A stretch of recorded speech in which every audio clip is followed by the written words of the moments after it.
हर साल की तरह इस साल भी टीटागढ़ यूथ फोरम के जानिब से सदर खुर्रम खान और कौंसलर इनाम खान की नेतृत्व में 27वीं रमज़ान के रोज़ शानदार दावत इफ्तार का आयोजन किया गया।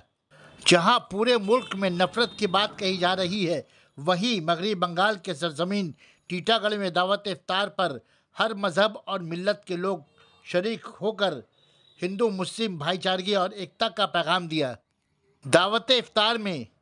पांडेहट्टी के विधायक निर्मल घोष, बैरकपुर विधायक राज चक्रवर्ती, Barrackpore chairman Uttam Das, vice chairman Shubhrabhat Ghosh, Titagarh chairman Kamlesh Sahu, vice chairman Mohammad Jalil, साबिक चेयरमैन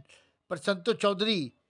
खतीब व इमाम बंगला जामा मस्जिद शाहिद हुसैन मिसबाही, बैरकपुर टीटागढ़ के कौंसलर के अलावा बिल्ली समाजी व सियासी शख्सियत भारी तादाद में शरीक रहे।